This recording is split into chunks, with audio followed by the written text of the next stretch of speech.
All right, folks, welcome to the Gritty Podcast. I am your host, and today my guests are Ryan Lampers and Jay Scott. And our subject today is going to be Coues deer, and we we have recently returned from our hunt that we did with you, Jay, where you set us up for a DIY Coues deer hunt in Mexico. We have we recorded a podcast before we left with you, and folks that are interested in the topic, they can go check out that earlier podcast. Now we're going to do a little post hunt podcast with you and sort of talk about our experience, ask you some follow up questions. We have a lot, I think, that comes to mind. So with that, we're gonna roll right into some questions. One of the things that I wanted let's say people are listening right now, and one of their questions is going to be, how was the trip, Brian? Because going to Mexico, we hear scary stories about going to Mexico. Just the other day in the news, we heard some pretty weird cartel kind of stuff going on down there. So we did the hunt though, and it actually turned out to be very smooth. And you've been doing this, going to Mexico, for how many years now? So this January finished my 27th season consecutively doing exactly what you just did. Wow. And every year you set up a number of hunters to go down there. So far, how many have been shot by the cartel? None that I know of. It's one of those things that we hear about in our media, and I think there's no denying that stuff goes on there in other countries that we probably are a little bit sheltered here in the US. But I mean, we hear about these things, and then we had this incident last week. Some people went down, it sounds like, and got tangled up with the wrong people, and it sounds like it was a case of mistaken identity. They were mistaken for Haitian drug dealers. I believe if you read the cases of the facts of the story, I believe all of the people involved actually had their own rap sheets, had, different connections with drugs and drug abuse and drug sales. And so, I don't know. I just read what everybody else reads, but I've got to believe there's more to that story. Safety is always a number one concern for us. My biggest thing is wanting people to enjoy Mexico like I have enjoyed it the last 27 seasons. And I talk to hunters. I've got Gould's turkey hunts here kicking off this next month. And, with this recent incident, people are asking me all kinds of questions, and, not to belittle what happened down there or anything, because really I just read what everybody else does. But the reality is Mexico's a giant place. The US is a giant place. If you're in Cincinnati, Ohio, and a murder takes place in Los Angeles, does that necessarily mean that you don't want people traveling in to visit you in Cincinnati, Ohio? Yeah. Meaning it's 1,500, 2,000 miles away, and it's an unfortunate incident. And the other point with that is, like, how many murders go untold on the media every day here in the United States, but we have one incident in Mexico, and it becomes topic of political headlines. It becomes the on the front of the Fox News, on the CNN, on MSNBC, whatever it may be. And it's unfortunate. And it's unfortunate for the victims of whatever happened, and however that shook out. But my goal is always to try and provide a safe environment for the hunters. With our escorts that we have, that you guys had, that took you from the border to the ranch. These are people that live in the country. These are people that speak the language. And we also follow some guidelines of, travel during the day, don't travel at night. Don't go to, the nightclubs, don't go, to the cities at night and go to bars and do things where maybe you're going to put yourself in a situation of harm. Much like, if you were visiting a friend in Atlanta, probably, after dinner, you'd probably go home. If you tend to go out to those places where maybe trouble might be lurking around, you're going to potentially find it. So, safety is always a number one concern of ours. And we have such great contacts down there, and we've kind of been doing our little system of getting from point A to point B, and we've never had any incidences. And it's, when you get on the ranch, like what you guys witnessed, you're in the middle. It's probably one of the most remote places you guys have been. I mean, you're in the absolute middle of nowhere. There's no one else around, maybe a few cows, maybe a few horses, and nothing but, just this beautiful area. So I want people to be able to encounter what you guys saw. And I've really enjoyed the first 3 episodes. I think you guys have done an amazing job of like showing the landscape, showing how difficult Coues deer can be, from the fact of, they bed up and maybe you don't see them for a full day and they're gone. And then maybe the next day they're running around like crazy. So how do you go from one way of them being totally disconnected from you and they're bedded down and you think there's not a deer on the whole ranch, to deer rutting and chasing and bucks blowing at each other? And I've never been able to. Years ago, 15 years ago or so, Steve Chappell and I did it's called Extreme Coues, and at the time I think it was one of the first Coues videos. And one of the things we were never able to capture is like the true bucks rutting, bucks chasing, because we didn't have the equipment, right, like that big long lens that you had, where you were able to stay on the buck and kind of watch his behavior, watch him rubbing his back legs together, watching him raking trees, going and chasing other bucks off, and then coming back, finding his doe, chasing the doe around. Then, it's mad so far chaos. And I always tell people, they're like, well, when do you want to go down? I said, well, the peak of the rut is really hard to beat, but trying to kill a deer, a buck that you've found that is rutting does, is very difficult, because of just what you guys were able to capture, Brian, on your hunt, was the fact that the buck is moving around. He literally never stops to give you a shot. And one of the hardest things when hunting rutting Coues deer is, once they get on their feet, they seem to never stop. And so many times I've had bucks, just like that situation, and boom, they go off down the ridge and, off into Never Land.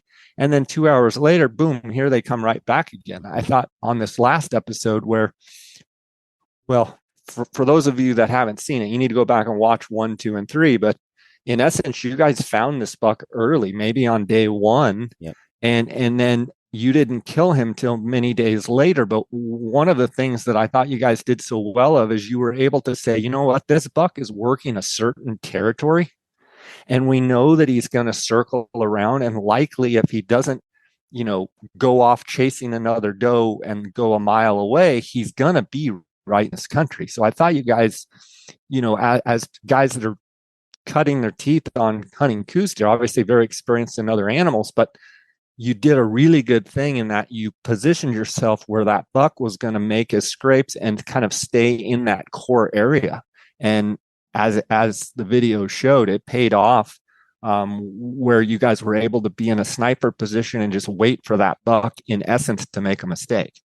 Yeah, it was, it's very, if we didn't have the elevated position as well, and sometimes we found bucks, for example, in Arizona, where the terrain is much flatter, and you don't have that steep, like straight down bluff where you can get like 200 yards from the animal and also have, an 800 yard left to right panoramic shot, So a lot of times when they run like that in Arizona, it's hard, because you don't, first of all, it's generally not rifle when they do that. It's a bow season. And so that's tough. But then in addition to that, sometimes that terrain is a little more gradual and rolling. And we were able to keep eyes on the buck because we were so high.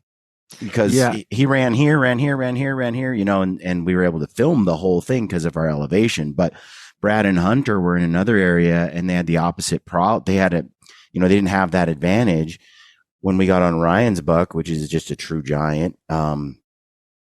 Same thing. We were able to get that elevation and keep it, which allowed us to actually observe the animal in a way that if we were in a spot with less mountainous country would have been difficult. Yeah, I try and help people when they ask me questions about Coues deer hunting, and I always say go as high as you can, look down and across, because when you look down and across, you typically are above the elevation of the vegetation. Yeah. So you can now be looking down into it rather than up. Because if you take your angles, if you're looking up, you're basically catching them because you know how they're so little, you're catching them from about mid body and up. If you're above them, then you can have that full angle where you can see, even their legs and Yes. see their whole body.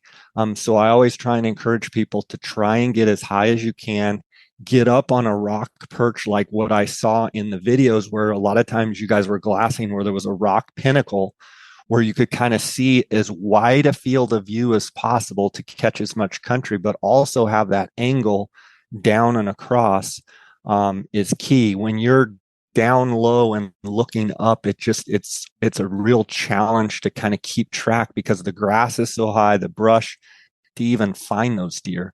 So I thought you guys did a really good job kind of showing the struggles. I think some videos that we've seen in the past on Coues, it just kind of shows up, we're glassing, we found a buck and we killed it.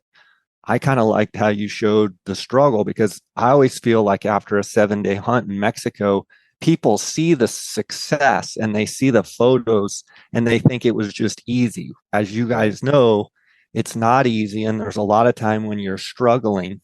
But in order to efficiently hunt these deer, I think you've got to get on those pinnacles and you've got to take your lumps when they're not moving.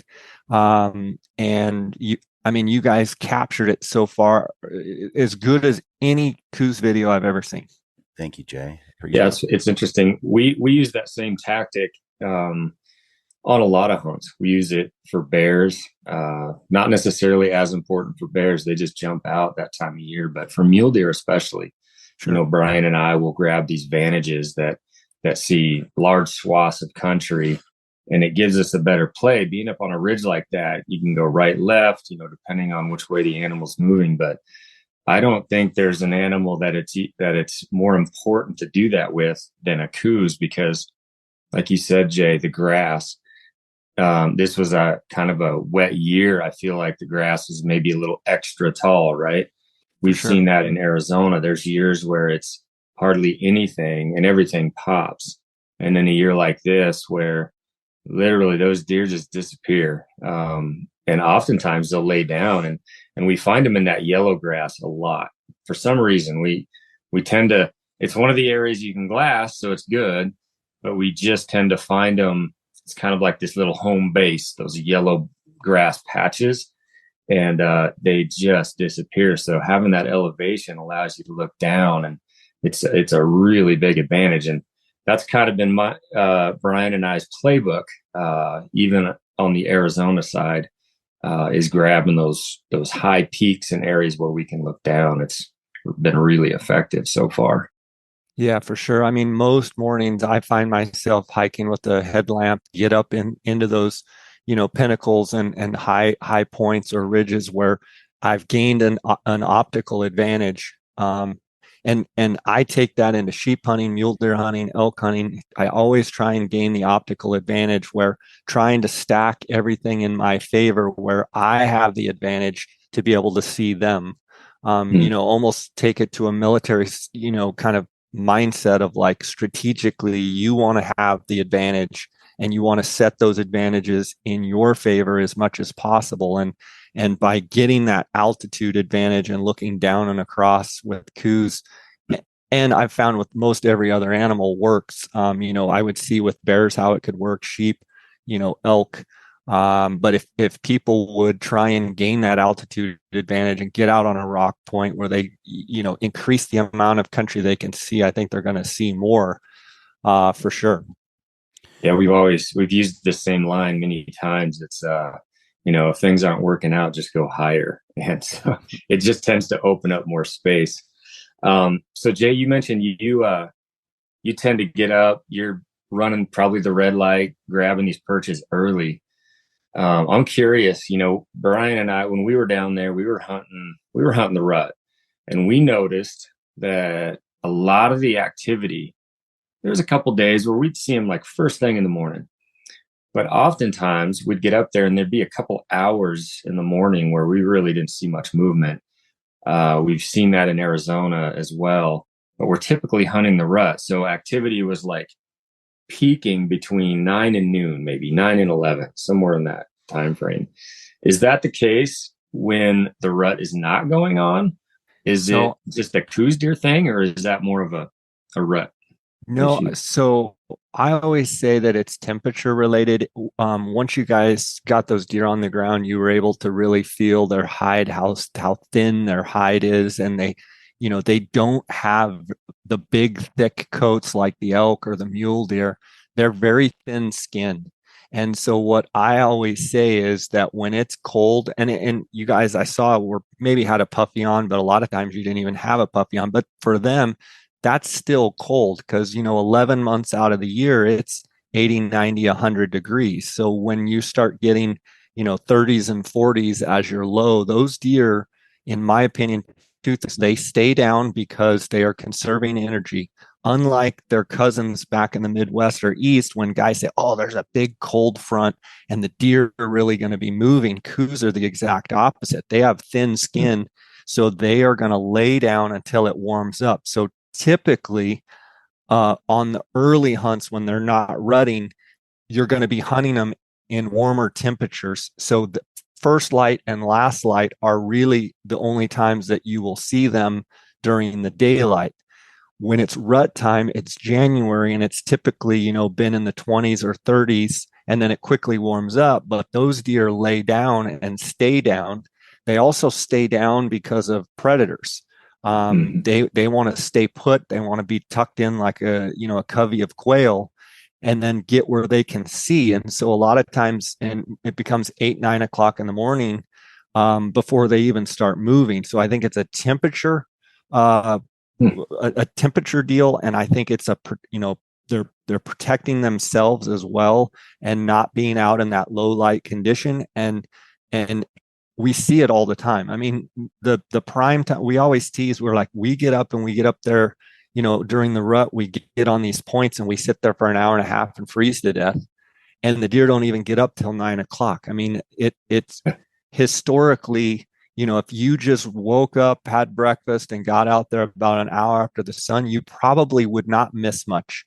The only thing that would change that is if the weather was not cold in the morning, and let's say that maybe the lows were only in the mid 40s to 50s, then I think it would change a little bit and you would have that first light activity and then they would lay down. I think you guys had a couple days where it kind of got warm during the day, and you probably noticed once they were kind of down, they were down. Now, I think I saw some footage too where they were like really chasing and rutting, and it seemed like it was right during the middle of the day. So once they really get chasing, they kind of throw their own wanting to stay cool away and just run right out in the middle of the sunshine. That's interesting. Yeah, because me and Brian were joking because I really enjoy the cooler weather. Like I love living in a puffy jacket. I guess it's a winter, but I felt like, man, this is perfect conditions. We got cool temps, but I guess it's the opposite. Brian was hoping for like 90-degree days. And I was pretty happy with these barely breaking 50 type days, but you're right. We weren't noticing a lot of activity on those cooler days. We had one day where it was kind of it was blustery and cooler, and it was probably our worst day. Well, the thing with that, Ryan, in my opinion, you get Coues are very finicky with any kind of wind chop at all.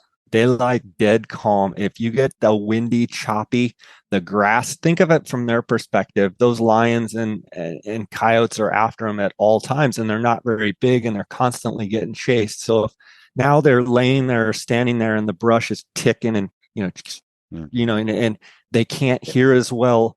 If you caught some footage, and I don't even know if you guys realized you caught it, but did you notice how you would be zoomed in on those deer, whether bucks or does, and their head, they're just looking around, their ears are just moving, they're constantly aware of their surroundings. So, I always tell people the ideal situation for me is consistent, cool in the morning, sunny, consistent, high pressure. That's what I would prefer to hunt, because the deer are not, when they get on edge, they're going to just lay down and stay bedded. I mean, it is not uncommon to have a windy day and literally go on a ranch where you see 30 deer in a day and see one or two.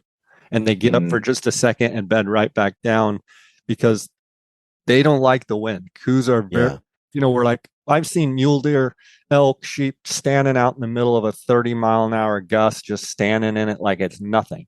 Coues deer are very finicky animals. That makes sense. It seems as if in their mannerisms, they're always acting as if something's about to pounce on them. Like they are so on edge all the time. And one thing I noticed is, I love it when a big old muley buck will just statue up and just, let the danger walk by, or they're just focused on something, they heard something. But it seems as if Coues deer are even more so apt to, when something doesn't feel right, they will stand statue for 30 minutes and not even move a muscle. It's crazy how long. And which is probably why we miss a lot when we're glassing. They may have just been in the shadows and just behind a tree. And when they statue up so dead still like they can, I could easily see how you could scan a hillside and just never know that big buck was standing there. For sure.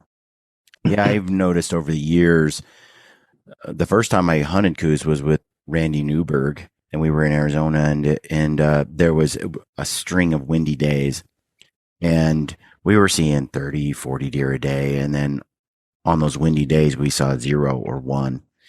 Same spot. I knew there were deer there because we'd been hunting them for 3 or 4 days, and they were rutting hard the day before. It didn't just stop, but that wind, man, a little wind, and they were done. They were done. I would rather have, sorry, Brian, I would rather have a bunch of wind rather than a little bit of wind, because at least if you've got a real steady wind, say, 10, 15, 20 miles an hour, they're going to be on the lee side of the hill. Yeah. So you can actually get with the wind in your face and pick into those hillsides where they're out of the wind. It's when you have that, just little bit of wind chop, that there's no consistency. There's no rhyme or reason to where they'll be. If it really starts blowing from one direction, they're just going to roll over the top of a hill and get on that lee side. And then they become a lot more predictable. Yeah. That's the situation. I'm editing right now, the stock on Ryan's buck, and the wind's pretty hard in our face. I'm trying to get the audio to work because the microphones were getting slapped by the wind constantly. It's really bad audio, but they are tucked in that little bowl with that steady wind in one direction. It's pretty heavy wind, but they aren't feeling the wind where they're at. That's right. And they are very active, very comfortable. You can see a little bit of wind blow, but I'll tell you, when we were watching Ryan's buck, there was this one moment. So this buck is old, and he isn't chasing the doe. She wants him to chase her. She's trying to get him to chase her, but he just always sort of, it was really fascinating to watch. He would just kind of get close, and then he'd lay down near her, and he'd never pushed her too hard at all. And then she'd sort of do this coy sort of behavior, and he just wouldn't quite go for it all the way. And she ends up going a little further away than he wants. He keeps trying to push her back into the bowl, and she's climbing the ridge, and she's getting ready to go out of the basin. And Ryan and I are thinking maybe our dreams are shattered forever. We're hoping this buck actually has a pocket and he's going to stay in it. But he gets to the ridge and he gets to the top, and his behavior completely kind of shifts. He's just kind of patiently waiting for her and kind of flirting and whatever, and just kind of being real gentle.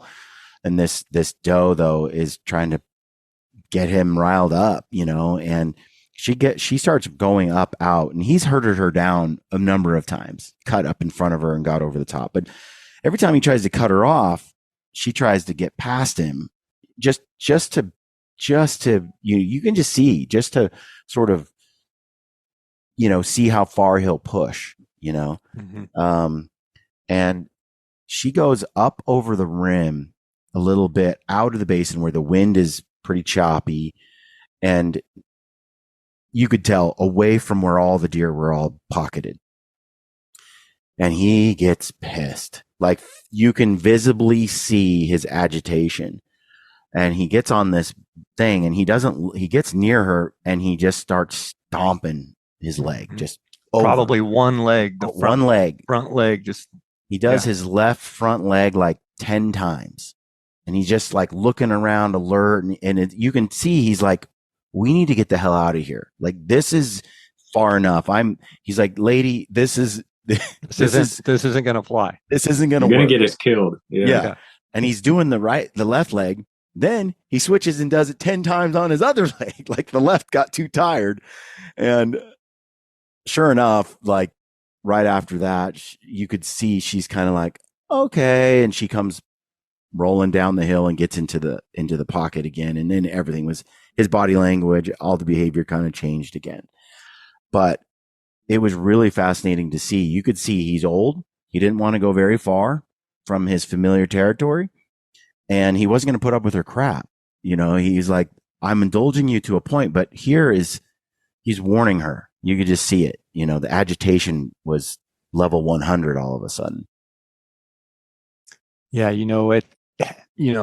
You guys having that great lens, and it seemed like, from my perspective as a viewer, it seemed like you were in observation mode so far in the first 3 episodes. In other words, it wasn't like, oh, there's a buck, we got to kill him now. I love the fact that you were able to capture a lot of the deer's behavior. So I'm excited to see, because I've seen it for, 27 years in Mexico, but before that, hunting Arizona, watching these deer. And I've always been, in all the animals that I hunt, I've always been one that kind of is fascinated by their behavior and by their body language, and try to pay attention to certain things like what you're describing.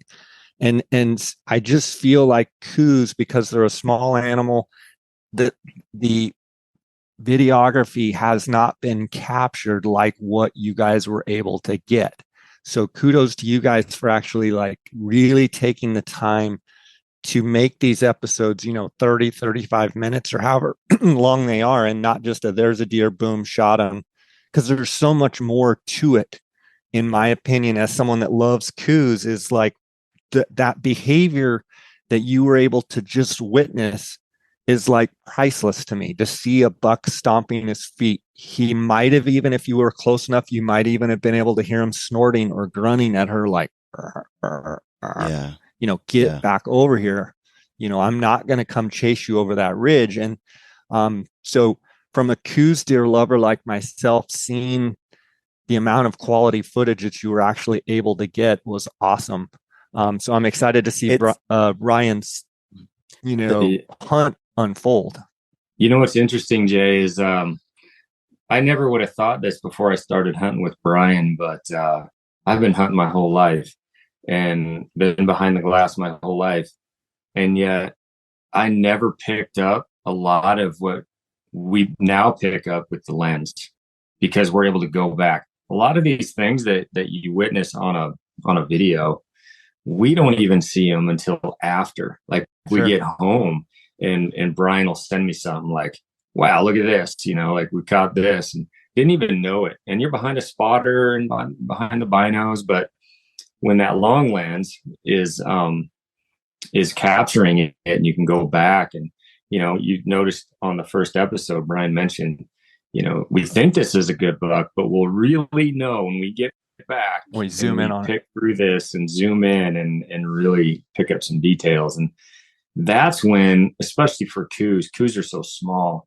You know, we have the luxury of going back and picking up like, holy smokes, he's got stickers and his brows have some crud here and things like that. And it's obviously not just Coues deer. We see that on mule deer, and we pick up bears doing these really unique things that you just don't pick up when you're on the mountain hunting them. So yeah, It's true. having Brian pack a big heavy camera lens around, I mean, it's kind of nice. It's perfect. You know, when that on the first episode, when that first buck, when Ryan's buck appeared and he came out, and you guys are kind of what I would call like kind of dilly dallying, like back and forth with each other. Well, I'm sitting there looking at it, going, "What are you guys? This buck is a great buck!" Like, and obviously, Ryan, you go and shoot a buck even bigger, but like there comes a point for me when they get around that 107, 108 inches and up, that all of a sudden they kind of are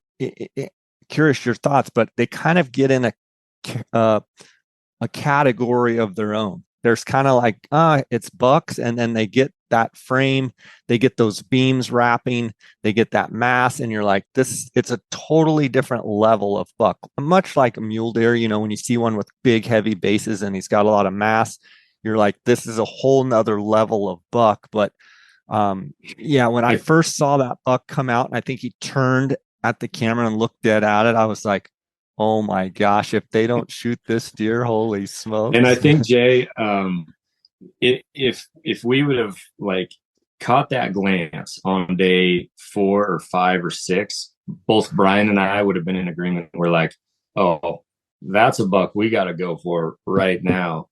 It just, when it's day 1, first morning, it's totally, you're looking for reasons not to go shoot it. Like, sure. You want the hunt to last as long as possible. And yeah, like, we just got here. We've got, you know, a week or 10 days. Like, we don't want the hunt to be over, right? And then you're thinking in your mind, well, maybe this is just a mid-tier buck, and maybe there's, you know, 4 or 5 Lampers bucks running around. You never know. But I think that's something we, as hunters, in no matter what we're hunting, the first day is always a challenge, because it's like, how many times I've had it happen so many times where the best buck or best bull or best ram of the whole trip is on the first day. So bizarre, it's like, isn't it? How that happens so often. And then there's days worth of like, man, did we really screw up or what? Because we're not seeing anything better. But I think that's a great thing, to have the ability to see something. Like, I could tell you guys where most people would have spotted that buck and been in full panic mode to try and kill that deer. I loved, and I don't know if it's just that's your style, because it's kind of my style, just taking it all in, not in a rush, not in a hurry. Obviously, if, you know, that non-typical buck we killed a few years ago that you flashed on the screen pops up, you're probably going to all freak out like we all would. Right. But I like how you guys are able to kind of just disseminate, like, just take it in, you know, just check it out, not get too excited, and just be like, yeah, this is a really good buck. It's the first day, you know, we're kind of, and then maybe you win a day or two, and you're like, let's go back and try and find that buck again, because I think it's a pretty good buck. Well, it's definitely a topic of conversation that's been discussed a lot through these films. But honestly, I think our 20 and 30-year-old selves would have zipped right in and tried to take that buck down. But our 40-year-old selves, you know, we're not just there to take a good buck. We want to max this thing out. We want to see it all. We want animals to see, and we want to see the potential of this place before we just make a rash decision and go fill a tag. It's the case with all of our hunts these days, from mule deer and to bear. And, you know, we've shown it. We've made some mistakes too, where we didn't see bucks of better quality than the ones we saw on day 1. But that's a good problem. I mean, that's not something I regret. I don't regret shooting day 1, when, you know, most of these trips we're extending it out to the very end, and we're getting a better hunt for it by doing that. So I know there's always going to be folks that are like, oh, you know, don't pass on the first day what you shoot on the last. But we're to the mindset now, or the point in our hunting careers, I guess, where it's just not the case. Yeah. I'll go home without a tag filled if that's, but at least I maxed it out and I got enjoyment out of 10 days. I think it's I always say it's like a hunter maturity stage. Like we're early on, you're just trying to, whack them and stack them, and that's perfectly fine. And then it seems as though, the more experiences you get, maybe the older you get, the more, more experience you have hunting, the more you like being out there, the more you're like, let's just let it roll. I'm going to let that buck walk. Maybe it's a mistake, but maybe it's not. And you never know till you go to the very end. I mean, most of the time I go to the very end of the hunt and I'll either shoot or not get anything, but likely by holding off, I end up finding something bigger. Sometimes I don't, but most of the time I find something more mature, I find something heavier, I find something bigger.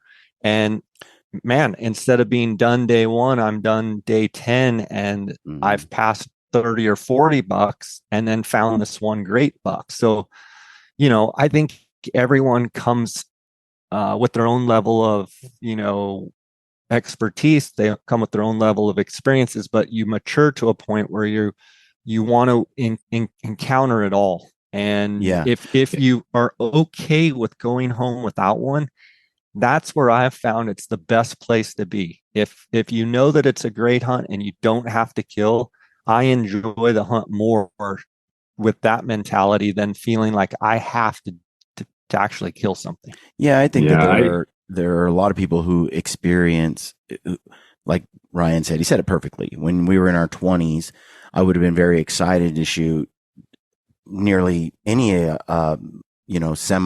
90-inch buck running around. Sure. I'd have been like, oh yeah. But as I've gotten older and done more, and it's not lost on me how blessed I am, how many hunts I get to be on, how much opportunity I have.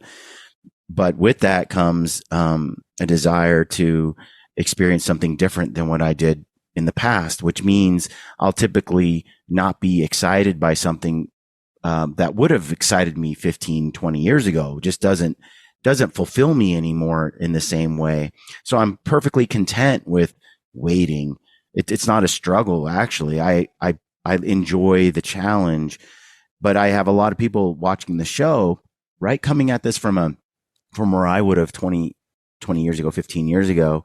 And they're saying, what are you thinking? What are you, like, you're nuts. I don't get it, and which is perfectly okay. They're at a different stage, sure. of desire and I think I've seen people kind of come and go throughout the different stages and maybe revert back. And then, so I think there's opportunity for people to be at different standpoints or different levels, throughout their hunting spectrum, and it can come and go.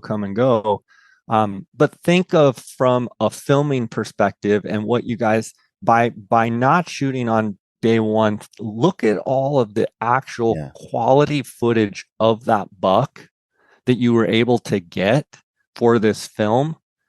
It made the first 3 episodes in my mind of not shooting on day 1 and getting to actually some of that footage. I don't know if you realize it's some of the best natural Coues deer buck in their environment video I believe ever captured.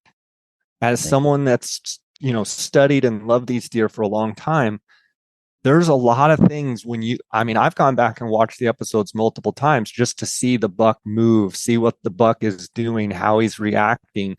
And so that was really cool. I'm excited for the next few episodes, but the capturing, the heat waves are rough. And so is the harsh sunlight. So it is really difficult to capture Coues deer footage because heat waves at distance are the ultimate enemy of film.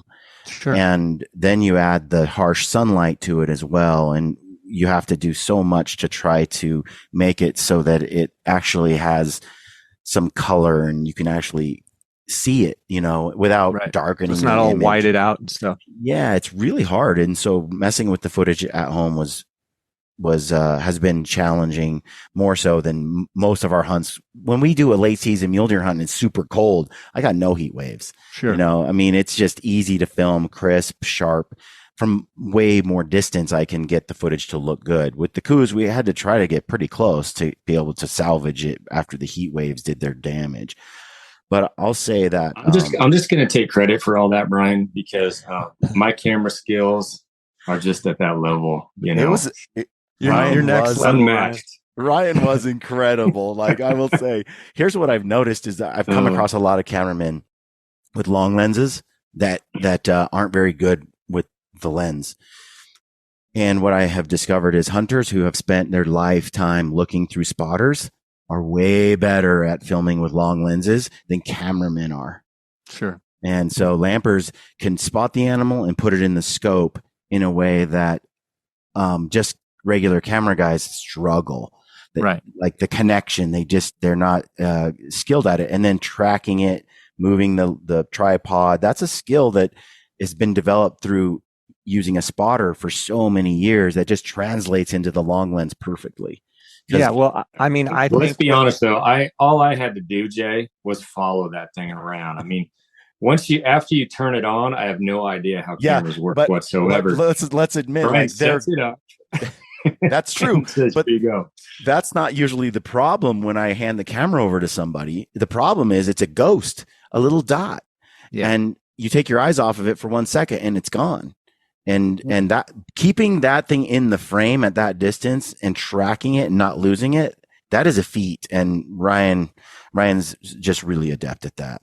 Well, I think it's a skill that a lot of people need to practice. Obviously, Ryan's done it his whole life where you're looking through a spotting scope. A lot of people just look through the spotting scope, but then they don't step back and go, where is that in relation to where I'm looking on this broad landscape? And he probably has trained his eye that the big white rock or the dead white oak tree or the pine tree with the big limb on the left side that has orange branches, where when he's looking through the spotting scope, boom, he's zoomed in and he sees it, but he can also lift his eye out and know where on that hillside, whatever he's looking at. You know, he's been used to looking at mule deer and bears, and he probably has trained himself like we all try to do. And I would encourage anybody listening is when you go out in glass, practice it. Practice zooming in on it, but then pull out of your spotting scope and actually try and acclimate. Where is that animal in relation? Okay, there he is. Okay, pull out and be like, okay. That's a great point, Jay, because we're actually doing that when we don't see animals. Like, sure. Ryan and I know, like myself, I'm looking at the hillside and we might be glassing that spot for 2 hours. But in the first 5 minutes, I'm like, with my naked eye, I'm creating a relationship between the long lens and the optics and the landscape. And I'm going, okay, there's a white rock there. There's a hill here. And so when I do see something and I'm going like this and I do see it, I can quickly go, oh yeah, that's where it's at. Cause I've already married the two together, the close range and the broad range. Cause I've been mentally taking that picture all morning so that in the case, cause when I was younger, I did what you just said. I just looked here the whole time and then I'd spot it. And then you'd spend 15 minutes trying to figure out where it is in relation to the optic. Well, it's funny. I think we've all hunted with folks in the past where they're terrible, absolutely terrible at telling you where whatever it is they're looking at is on the mountain. They're like in the trees to the right of the trees. You're like, there's trees everywhere. Yeah, which rock are you talking about? Yeah. You know, and then there's guys that are very in tune and they can look at it as a whole and really walk you in very well. It seems simple, but some guys are good at it and some guys are really, really bad at it. And they never get you close. They just get you confused. I think finding that common point of interest first. So if the four of us, three of us, whatever, we got cameramen, we're looking at something, establish something that we can all see first. Do you see the white rock on the top of the ridge? Yes. Down and to the right of that, do you see an orange tree? Yes. Now you have two common points of interest, and you can say the buck is between those. Well, a little closer to the orange tree than the white rock. Okay, perfect diagonal. And, once you establish that common point of interest that you both, or the group can say, yes, I see that rock, then it becomes a lot easier. Totally. You can walk someone in if you all get that. One of the things that will happen is, Ryan will say, Brian, you see the white rock with the split in it? And I'm like, I think so, and then he'll say, well, from there, and I'll be like, wait. Let's make sure I know exactly, because everything's lost. If we're not looking at that same and common point of interest, then nothing after that matters. And so you could spend 10 minutes trying to describe something to me, but if we're not dead set sure on that first point to walk from, then you're right. Like, it's a waste. Yeah. A waste. And oftentimes it comes from the top down. Like it's something on the ridge line it's like jumps out. Right. It's blatantly obvious. Like between those two peaks, go to the middle and then come down from there. It's usually a pretty good way to go if the terrain lays out right. The next episodes, by the way, I got mildly roasted for, passing, because the buck, it's like, hey, couldn't you tell that was a shooter buck?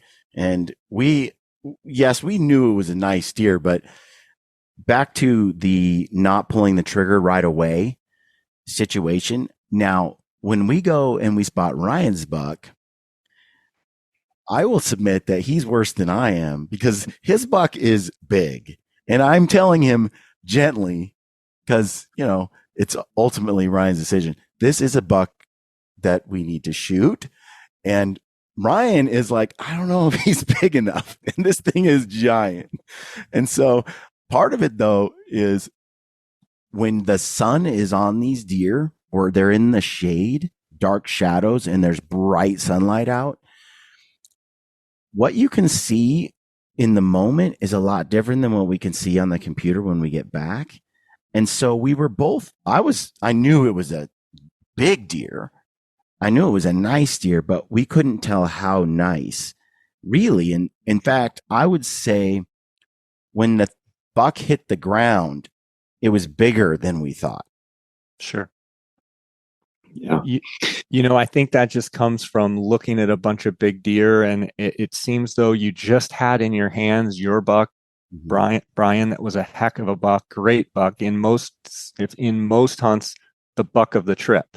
Mm-hmm. And then you see that next level, but sometimes I think your mind tells you, well, could it really be bigger than the big one we just got? Like, and it's funny to watch different people that, whether it doesn't matter what you're hunting, elk, mule deer, Coues, when you just have a good one in your hands and then you see another one, you're either, your mind goes, that's definitely a way better buck.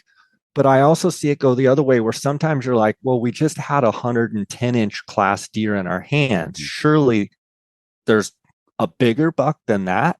So your mind kind of plays tricks on you, if you will.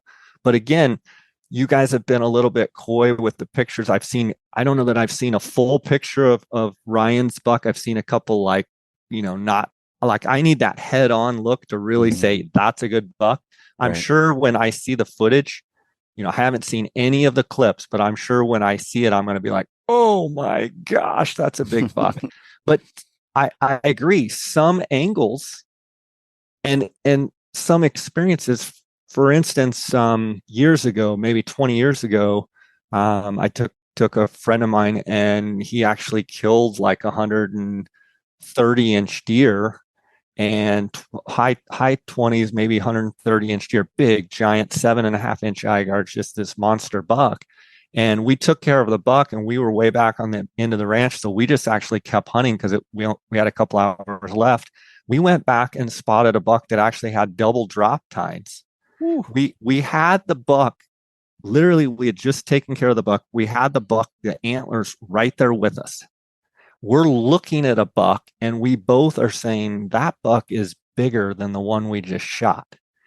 Jeez. And we're both sitting there in an agreement that the buck that we have here with us, that the buck we're looking at is bigger. Well, it turns out our eyes fooled us. The body was smaller, and the buck we shot, the second buck, was actually smaller than the one we had Yeah. just put our hands on. So I've seen it go both ways.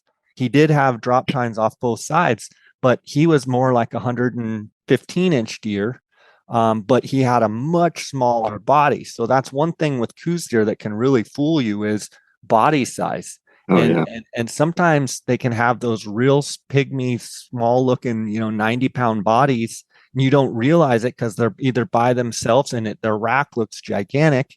And then maybe the buck that say, the other buck we shot had a giant body. So the rack proportionately to the body looked different. So that's one thing with Coues that you really have to watch. I noticed, like with my buck compared to Ryan's, the ears on my deer are massive. They just are way bigger than the ears on Ryan's deer.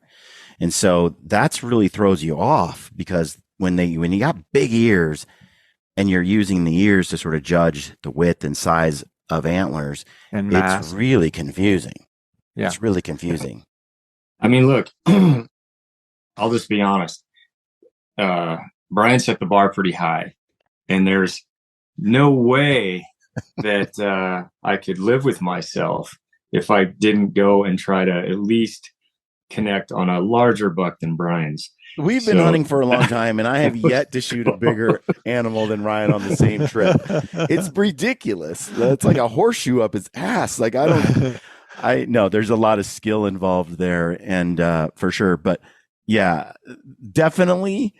When I shoot something, arguably you could say one year I outdid him on a mule deer archery in Arizona, but he went and shot a giant Coues instead. So you can't do apples to apples, So he shot a Coues as big as your mule deer. Yeah, pretty much. So then it sort of canceled out my achievement again, which seems to happen a lot. But at the same time, one of the things I was going to say that I wanted to circle back to was when we were looking at these deer. When I watch a lot of Coues deer film, and I've been binging for years on it when I can find it, usually the hunters find the deer and shoot it within that same day, same hours. I've never actually watched a film where a hunter went back 1 day, 2 days, 3 days, 4 days later and relocated the same deer, which the also consistent through line that I see is many of the shots are 600, 800, 1,000 yard shots.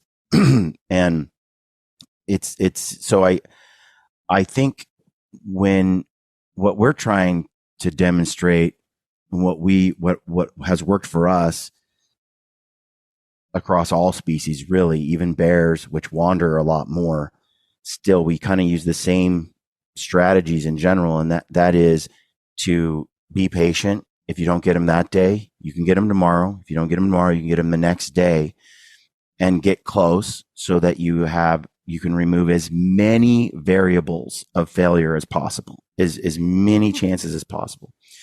And when you'll see in the next film, Ryan tortures everyone because the buck is 320 yards or something, and he can't decide if it's big enough. So that goes on. When he does decide it's finally big enough, it never quite gives him the shot that he wants. And then it gets to about 450 or something, which is with a good wind. And he's like, I don't want to take that shot when we could get one that's a lot closer. We have days. We're pretty sure he's going to be in that pocket. And then, sure enough, eventually we get a very, very close shot, but it's days, that goes by. Same thing with my buck. Same thing happens with Ryan's buck. And we relocate the deer multiple times in the course of days. And I don't see that on a lot of Coues deer film. And yet I think we guaranteed ourselves in many ways. There's the risk that they escape us, for sure. We never find that deer again. But I feel like that risk is far less likely to end in failure than the risk of trying to take a shot too quickly, from too great a distance. You know, I made that comment on the last film. I felt like I was trying to shoot a jackrabbit at 350 yards. Well, in two ways. In essence, one, you are. in two ways. In one, it's a small animal, and Sure. and so it is a smaller target. In the second way, it's hard to spot a jackrabbit moving around. It moves a little bit, and you're like, "Where'd it go?" They just dissolve. They're right in front of you, and yet you can't see it. And I felt like that with that deer. And so, anyway, I think patience is paramount if you want to really get a big animal. And more often than not, especially on a Coues deer hunt, I feel like there's an artificial narrative saying you better get him now because you may never see him again. You better make it happen because, you know, these are ghosts, and you get a glimpse of the ghost and then the ghost is gone. And I think that that's a mistake. Yeah, That narrative comes from a time perspective. Sorry to interrupt, Ryan, but I think people just don't have the patience nor the time to be like what you guys did and establish where a buck is working a territory, has a scrape line, has does, has a bull, has a ridge, and have the time to be able to say, you know, that buck is worth my tag, and I'm going to stay here until I get that buck and not get distracted. And it's hard to be able to sit someplace 2 or 3 days and not see him.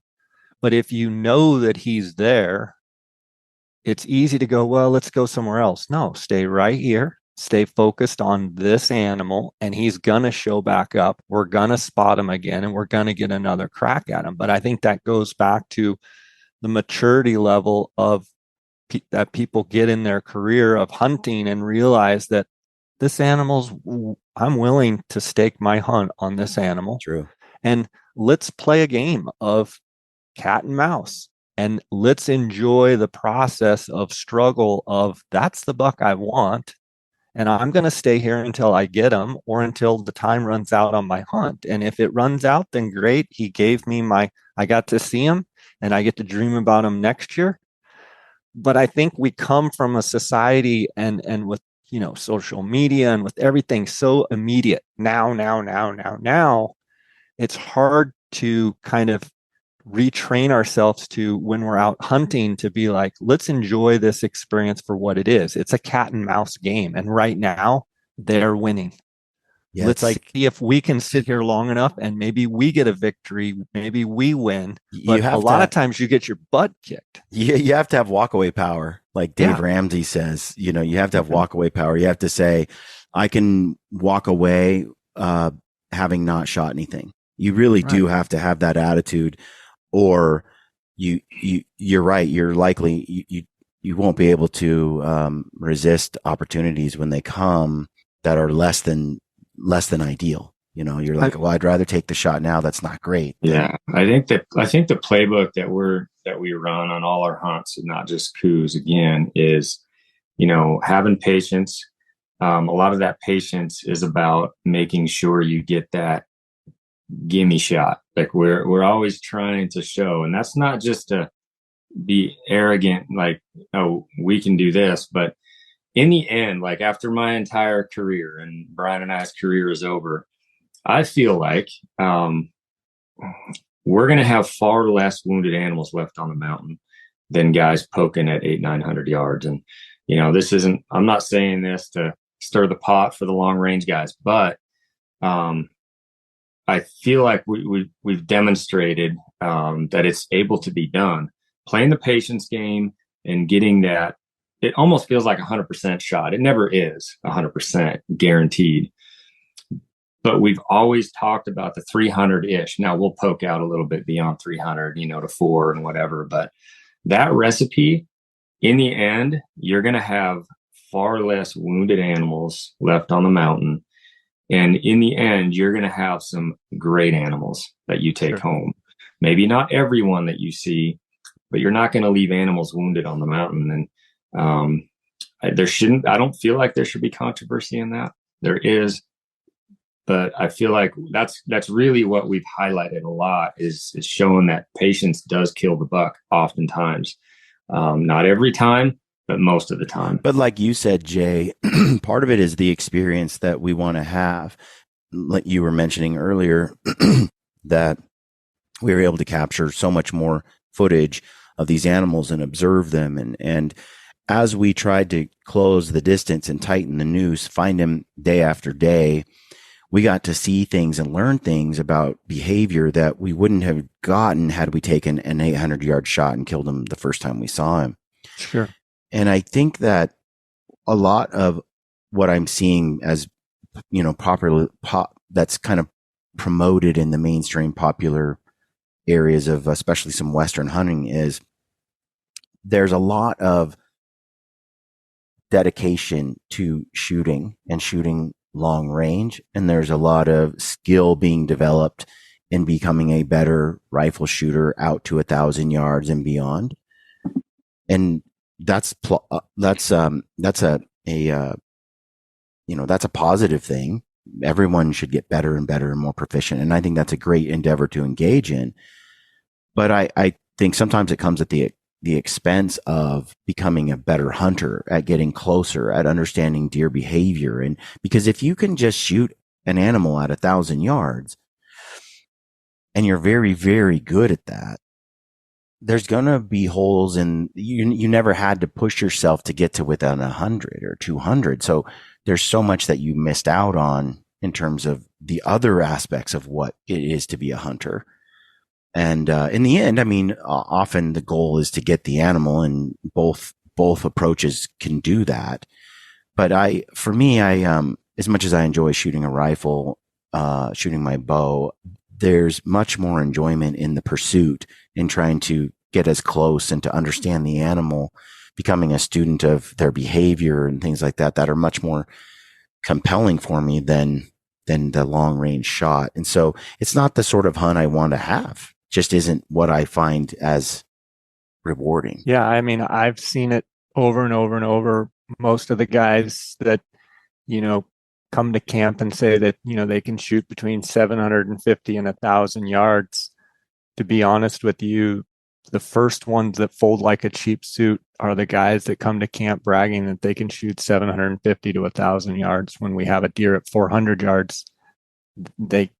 So my experience has been the guys that are come to camp and they're cocky and they say they can shoot and they've been practicing all year and they shoot at 1,000 and da da da da da. 9 times out of 10, those are actually the guys when you have the deer at 400 yards that just fall apart. So, I think it's great that people can practice super long range and get real comfortable, just like shooting your bow. If you really practice at 100 yards, when you actually take a shot at 30, it feels like a chip shot. But for me, I think we owe these animals the respect. I believe that God gave us dominion over the animals.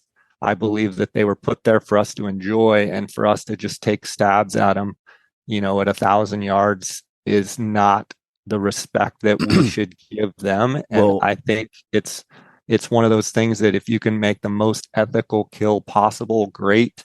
Put yourself in a position to succeed. My guides, I always tell them, listen, if your hunter misses a shot, I do not want to hear you come back to camp and tell anyone that hunter missed a shot, because that hunter missed a shot because you didn't put him in a position to succeed. You, not him. Well, Jay, it was 300 yards and he missed. You didn't put him in a position to succeed. It's your job as a guide to have all the variables of calm, everything relaxed, the deer standing still, the deer, broadside. Those are your responsibilities as a guide and as a hunter to take those ethical shots.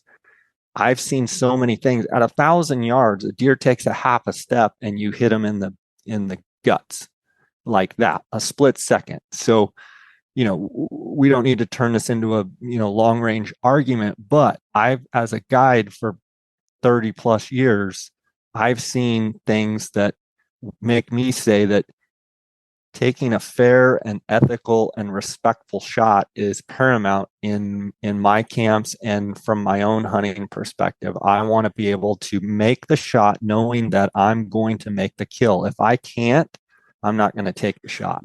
I love watching Coues deer especially giants. I mean, I love to look at their antlers. They're just some of the coolest racks on the planet.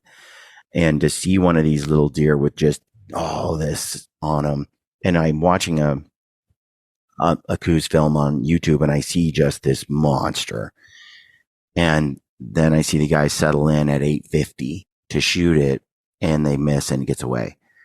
And then they never see that buck again. They never seem to even attempt to try to find it again. It's like, well, let's find another one. And they go out a totally different direction the next day. It baffles me because there's no reason why, based on those circumstances, you couldn't relocate. You couldn't just hone in on that deer over that day, the next day, and kill a true monster 130-inch Coues. And so but that seems to be an underlying theme with Coues deer hunts that I see that are published is, we see it, we shoot a long range shot at it, it runs away, it's gone forever. And we go somewhere else. And yeah, I think that there can be a totally different outcome with a different strategy, Sure. a much more consistent and it's just not pretty if you miss. A lot of times it's like, some sort of artillery experience where it's like, you were little to the left, high, little to the right. And they just keep zeroing in. And it's just, to me, that's what I find cringy. That's really hard for me to watch. I really feel like we're doing a disservice when that's going on. And there's you don't have to do that. As we're trying to show, you can do that. And it's not to brag or to toot our own horn. I just want to see more people be successful. And I think I want to see less animals hurt. Yeah, I think we have an ethical responsibility to try and make as quick and as humane kill as possible. And I think we would all agree the actual shooting of the animal, in my mind, it's the worst part of the hunt. Because number one, the hunt's over. Number two, you've taken a life. And I look at taking anything's life very serious, and I do think it's something that is it is cringy. You get where you see some of this stuff where there's just no respect for life and no respect for that animal, and it's embarrassing, quite honestly. But you guys did a phenomenal job in the first 3 episodes. I can't wait to see the next ones and see how it goes down. I do, it's exciting to see guys like yourself, that have gone on Coues deer hunts, but you can see the joy that it brings you. And it's exciting to me because it's been a big part of my life and brought me so much joy for a long time. To see you guys bring that into people's living rooms is fantastic, because I believe Coues are, an animal that people don't know much about, and I think they're intriguing, but I think they're worth what you guys have put into it. So it's been exciting to see you guys, take the time and really publish a quality piece on these animals, and the terrain and the experience and what Mexico or even Arizona or wherever these Coues deer live, bringing that into people's living room it's a beautiful thing. Yeah. There's something about those Coues deer. I am on record with making fun of whitetail. I have my whole life, half serious when I do that. But, even though Coues are a whitetail, they just feel different. It's where they live, how they act, almost comparable to a mule deer in a few ways.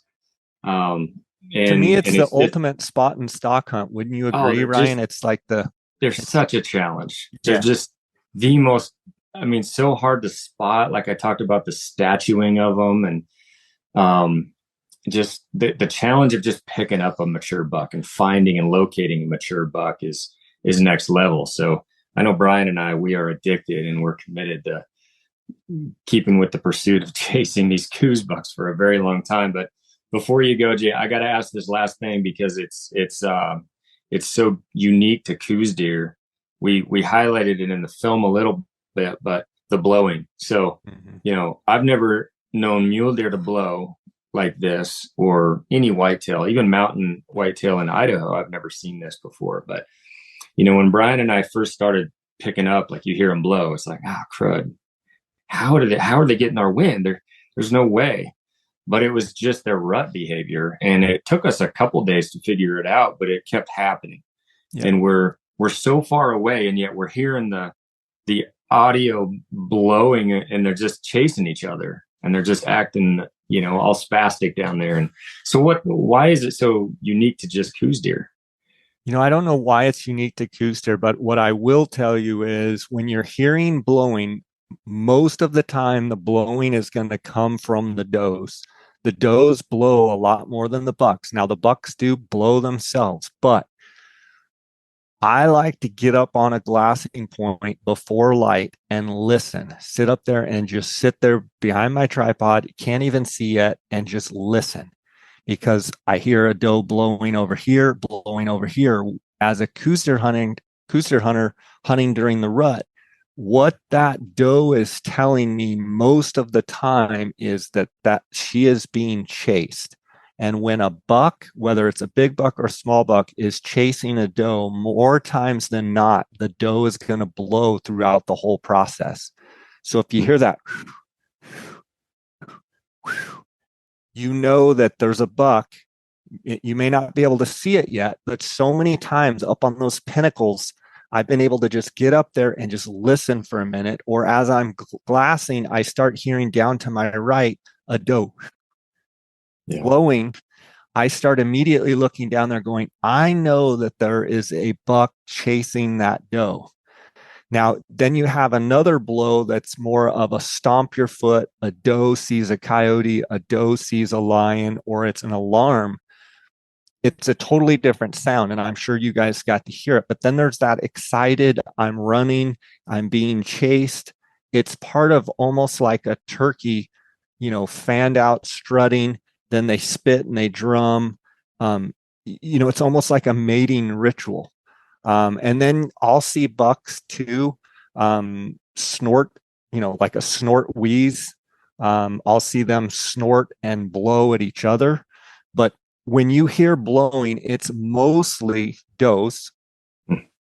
So when you hear that, know that that's mostly a doe and she's being chased. But the bucks will grunt, the bucks will blow, the bucks will snort wheeze as well. That's very vocal. It's very vocal, and it's very easy to think that the deer is being spooked, but in reality, it's part of their mating ritual. And you see it when bucks are really chasing does. The does are just running and snorting, running and blowing, running and snorting, running and blowing. And it's awesome to watch. And I mean, I've seen it where you're up on a pinnacle and you can see and you hear them blowing behind you, in all directions. Then it becomes a matter of, like, okay, where's that doe blowing? Watch that buck. Okay, that's a little buck. Okay, there's a doe blowing over here. But what's crazy is that blowing a lot of times will attract a big buck to get up out of their bed. So I encourage people, when you hear that blowing, you have to see what it is, even if it's down below you and you can't, or they're in the thick. Like, you have to ascertain what's blowing and what bucks are chasing her, and keep an eye on that. Keep looking every once in a while. Stay in touch with them, because a big buck could hear that and be like, hey, little Charlie's down there chasing Annie around. Annie must be ready. I'm going to go over to her. And all of a sudden there's a big buck standing right there with that doe that's blowing. I mean, that's and we saw that exactly happen. That's how Brian's buck got up out of its bed, was that doe being chased by that Forky. It worked like a charm. It just got him up out of his bed. Who knows when that big buck would have come out if it wasn't for that young Forky chasing that doe and having her blow all the time. It was perfect, so loud. Perfect scenario. Yeah. It's a really neat sound. It's awesome. It's part of the experience, and you actually on video were able to get the sound, which I thought was cool, because I don't know that sound's even been captured. Yeah, I noticed it over and over and over again as we're following that thing across the hill. It was neat. Yeah, the desert being quiet as it is, and then have them blow like that. It's just like they broke the sound barrier. It's just like, Sure. it just, they might as well be a flashing sign that some action is going on. When we come on Ryan's basin, same thing happened. We just been rolling on this hill. We get to this spot and right away we hear blowing. And instead of us thinking we got busted, we were like, oh, like, there's sweet, a rut. they're here. Yeah. They're here today. And then we sat for quite a while, thinking, well, we know there's deer because we heard deer. Right. So now we're just going to sit here all day if we have to see what happens. And then sure enough, we picked out that giant. And so it was the blowing we heard first. Well, I gotta tell the listeners, you dirty dogs, I kept trying to get reports from these guys down there in Mexico, and they were playing a little coy, and then I caught them on their way back, and they were like, yeah, we did pretty good. And then I was like, send me some pictures. And so they would tease me with like little, just a slim shot of this and a slim shot of that. And then I get to see, you two guys, the bucks you shot, and it's exciting that you were able to find a couple of those monsters. And I think the thing is, you guys are in a position where you're willing to dig them out. And I could see that in the video where it's not easy and you do get your butt kicked a lot, but you guys like kind of had this mentality of like, we know they're here, like almost like monsters do exist. We just got to find them. And so I'm excited to see Ryan's hunt, how it plays out. Well, and I think that's one of the experiences that people will have if they go on a Coues deer hunt. It's really hard to find the deer. That's the hardest part. They're ghosts. They really are. It's a perfect name. The gray ghosts. They're hard to find. And we would talk to other hunters who were there similar to our time. We had a lot of people write into us as we published these films, and what we have observed is there's a great population. There's a lot of deer, but you could be there with a guy that has not the experience that we have, and they could hunt all day long on the same ranch we were on, and they could come home with the idea. We could easily see this being the case. They could come home with the idea that there was hardly any deer there, and there was nothing there to take on the ranch. If you would have stayed on the roads, sorry to interrupt. Mm-hmm. I noticed you guys hiking and making a plan to get up on this ridge, to look off this spine, to look, and you guys hunted Coues like you hunt sheep or mule deer. You got out and you got off the roads and you walked into basins and you walked and you worked at it. But I know that there's times and hours in the day that you weren't seeing anything, but you were willing to work into those pockets where not everybody's going to go hike up for 45 minutes or an hour to get up there, because then they got to walk out in the dark. Yeah. And I could put other guys on that ranch where you guys were, and they might say, Jay, there's very few deer on the ranch.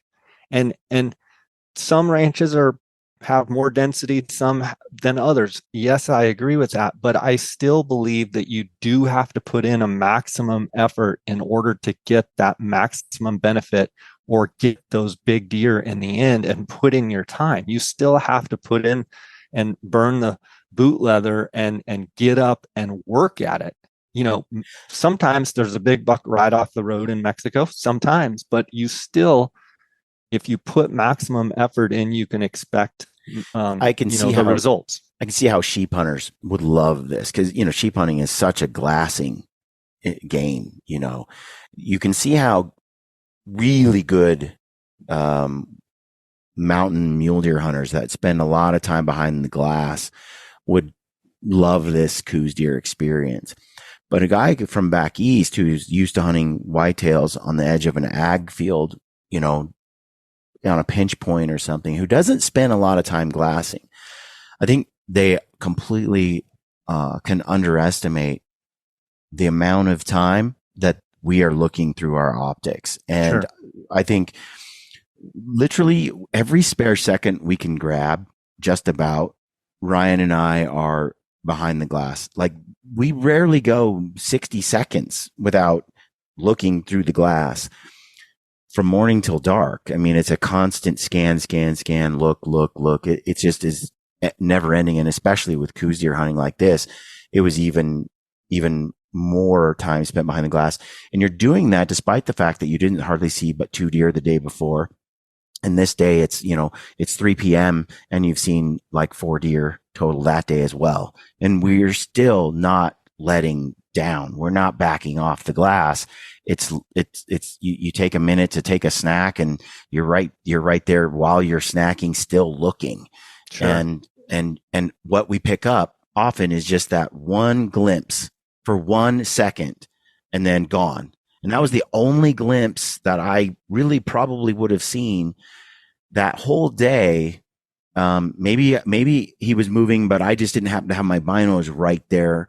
Sure, but that's all the more reason why you got to stay in it constantly. And I've experienced being on hunts where you're with someone with less experience, less dedication. They sit down, they glass for a minute, and then they spend hours just looking with their naked eye. And they look a few times every hour for a few minutes. And then that's the day, Sure. And you can't win that way. You literally have to be in the glass nonstop. I always say, like, expect greatness. Like, you have to be glassing at all times, expecting to find greatness, find that monster buck. That's what motivates me, is like, how would the best in their sport handle this situation? How would Michael Jordan, if he decided that he was going to play a basketball game, how would he play that game? So when you go out and you're glassing and you're there to kill a big buck, are you there expecting greatness, or are you there like just lackadaisical going, I just hope one pops up right in front of me? No, you got to dig them out. The best hunters I know have the mindset of like, they're here. We got to find them. Well, we're not seeing them. We haven't seen them in 5 days. They're here. We got to find them. And you go to the very end of the hunt expecting greatness. Yeah. And if you do that, more times than not, when you enter the game, when you enter into the field expecting greatness, you'll find greatness if you're looking for it. If you just think it's going to pop up in front of you, it's not. Every once in a while it might, but I mean, like, when I go out on a hunt, I'm expecting greatness and I want to perform maximum capacity, maximum ability, try as hard as I can. And the best guys that I know that produce consistently are those same mindsets of they expect greatness. I don't think that could have been said any better, Jay. That is 100%. I completely agree. You got to expect that they're there. You got to know that they're there. And it just should feel like it's your job to find them. Like, they're here. We just got to do the work. Like, we have to put in the time. It's on us now. We're in this place. We got to do our job to find them. They're not just going to miraculously appear if you're not doing the work. But how easy is it to say, there's just no deer here? That was the problem. Then you don't have to own any lack of skill, any lack of dedication. And sometimes there's not. It's true. But the reality is, how many times have we been on hunts where, the conditions are bad, the density's bad, the area we're at. But if you have that, like, I call it like winner's mentality, expect greatness mentality of like, I'm not accepting failure. Mm-hmm. We are going to, whether we see 100 deer or one, I'm going to find that one. And if you approach every hunt, I mean, that's how I approach my businesses. That's how I approach life. That's how I approach, like, we're going all in. If I do, fishing, if I do something, I'm going all in, and I'm going in to be the best that I can be. And that's my encouragement to people out there. Like, just take whatever hobby it is, whether you're, listening to this for the first time and you've never hunted and you like to surf or whatever it is, like, how fun is it as humans to be able to just go all in on whatever we're doing, give it 100%, and know that sometimes it doesn't pay off. But if you stay persistent and you have an efficient plan, most of the time it ends up working out. Absolutely. Well, Jay, we have to hand it to you as well. It's been a wonderful experience going through your service.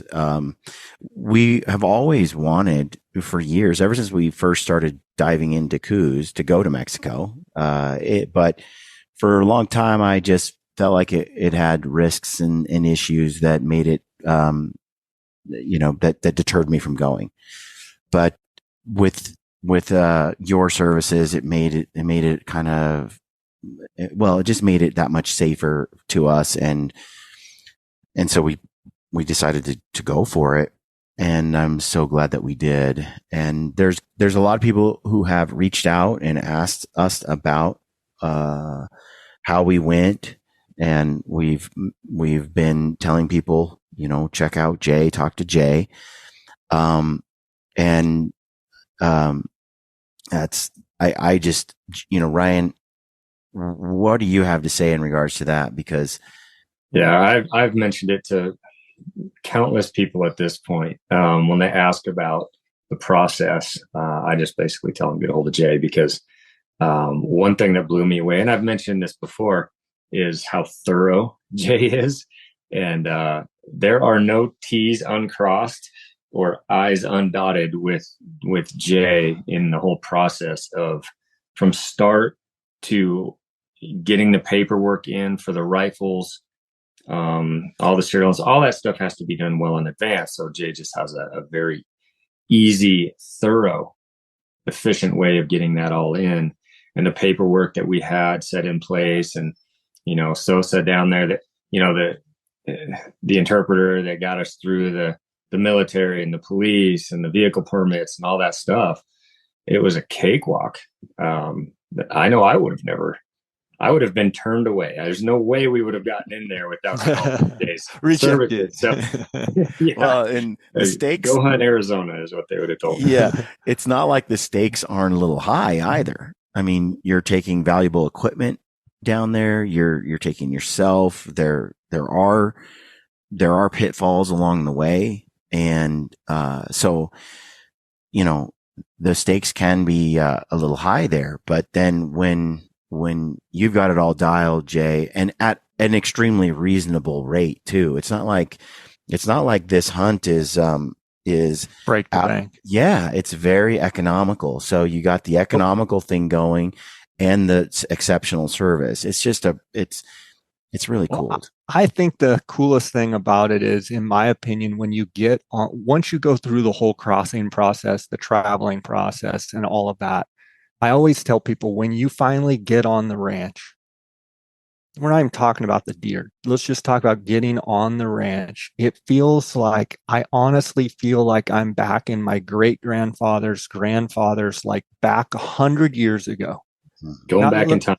Going back in time. Let's not even talk about the deer. Let's just talk about where you're at, what you're seeing. You're seeing cowboys that are using methods to close gates. They're using methods to gather cattle, to do things that your great grandfathers were doing, because they're using logic, because they don't have some of the advanced stuff that we have, say, in the US, and they're using their noggins to do things in a practical way. Oh yeah. You've got Wyoming. You've got landscaping and sorry, go ahead. Jay. I was going to say, you have these cowboys that are riding into me that are like, "Hey, Brian, I watched you cross that fence a couple times. Yeah. Damn, that's a good fence. Wow." Yeah. And they're like, how many times did I tell you, Brian, that these guys down here build better fences than we do on our side of the border? In the rock. Yeah. They're tight. They're higher. They run 5 strands a lot of times versus our 3 or 4. And it made it hilarious to try to watch a guy like Brian with these short little legs to try to get over these fences. These fences are not messing around. There's and the gates, like, they're inventive ways of creating a gate, and a latch and assist. I'm like, wow, this is phenomenal. You look at some of the corrals too, and you look and you're like, this corral, this is made out of mesquite wood stays or oak stays or ocotillo stays.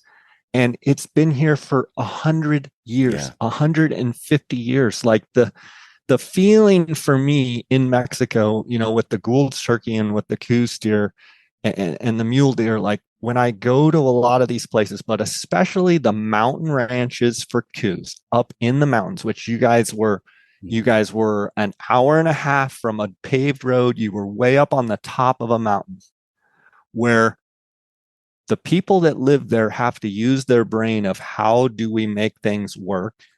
How do we make our cattle work, our corrals work? They don't have some of the conveniences that we do.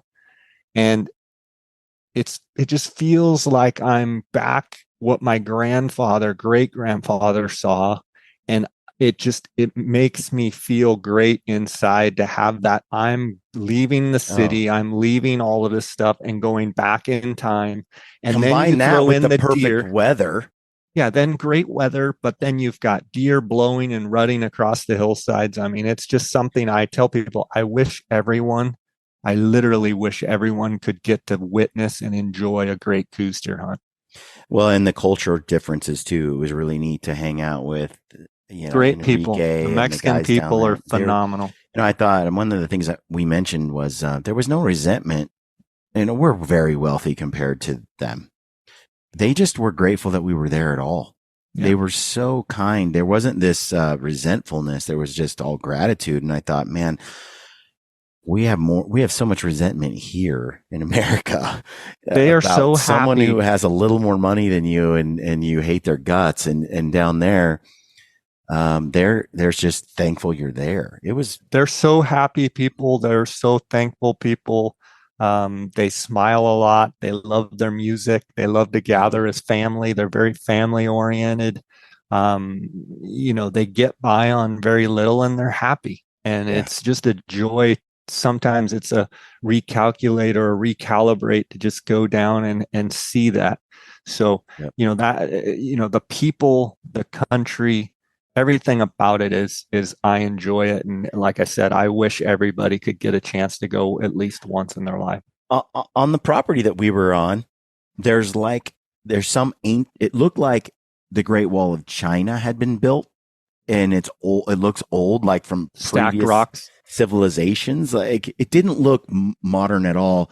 It was over your head in height in spots, and it went on for as far as I could see, and it went over whatever was there and over the top and through cliffs, rocks. Like it looked Imagine literally how much time like that took. Yeah, it looked like the Wall of China. Yeah. But in Mexico, who built that? Where does those come from? The people. I mean, think about it. If that's their only way of they got plenty of rocks. So they said, okay, we're going to build rock walls in Mexico are very prevalent. In Chihuahua, it's amazing. You can almost look on Google Earth map and see the boundaries of the ranch just off the rock wall. That's so you insane. think, well, this is, barbed wire has been around for what, 150 years?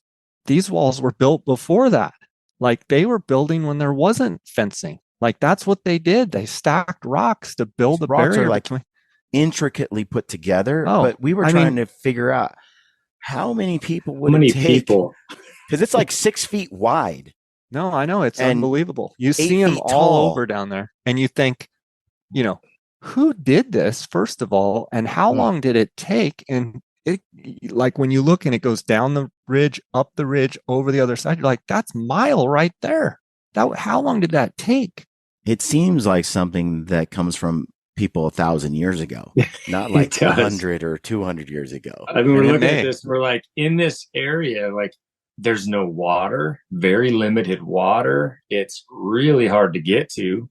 There's not roads. It had to be extremely time consuming. And the man hours and manpower that it must have taken is incredible. Yeah. Yeah. Like you said, it feels like you're going back in time, and we had the whole place to ourselves. We didn't run into a single soul, and it seemed like the property went on forever and ever and ever. It's a special place. It shocks me that the land is so vacant, that there's not some sort of, but I guess, you're in the Sonora desert, and what else? There's nothing there, it's a beautiful thing. It's a beautiful thing to have those open spaces. And like I said, I'm grateful that you guys have been able to capture that with your lens, and I think you've done a great job. And I want to encourage you to keep doing that, and maybe it even spurs you to get even better on films in the US and other things, just to know that what you're doing, you may think you're just making a film. In my opinion, I read the 1,000 comments, the 2,000 comments on your YouTube channel, all the encouragement and positivity that you guys have brought forth with your films. Do not take that lightly, because there are people that don't get to experience that, and they sit there and watch it, and they are literally living their joy through watching your films. So don't take that lightly. That is something that is very important, that over the next 20 years, the spectrum of your work, that you can hold on to the fact that literally, yes, you guys are getting the enjoyment out of it, but there's a bigger picture there. There's a picture of you guys are bringing this into people's family rooms, where they're telling their kids they're never going to go down there. They're never going to go on some of these hunts, but you bring them joy by showing them the experiences. So please don't take that lightly, because I think you guys have been divinely placed where you're at to bring this into people's family rooms and bring the joy to them. And you don't know about the people that are having a horrible week, a horrible month, a horrible year, a horrible day, and they watch this film for 35 minutes and they can escape and get away. So you're doing a fantastic job. This is way more than just a Coues deer film. This is showing life and showing the excitement of life. So when I see it on you guys' faces, your smiles and the persistence of the pursuit of greatness, it makes me feel warm inside that there's guys like you that are bringing this to people. And it's important. I think it's important work. Thanks, Jay. Thank you, Jay. Thank you. If someone wants to do the hunt, how do they get a hold of you if they want to? Yeah, so the best way is just, Instagram at JScott Outdoors. You can also go to jscottoutdoors.com. You can shoot me a text or call me 602-803-0223. Shoot me an email, text, Instagram message. I'm easy to get a hold of, and love to help people out. And we do Coues deer hunts, doing some mule deer hunts, a few mule deer hunts, but I do a lot of Gould's turkey down there as well. And I know you guys aren't turkey guys, but I would love to, take you on a great Gould's turkey hunt and let you experience. To me, the Gould's turkey is unlike any turkey. Most people just like, oh, it's just a turkey. Well, imagine being in some of that same country and having those birds, just beautiful white tip birds, coming in and getting to experience that is really special. And so anyway, they can reach out any way they want, and I'll do the best to help them out. Excellent.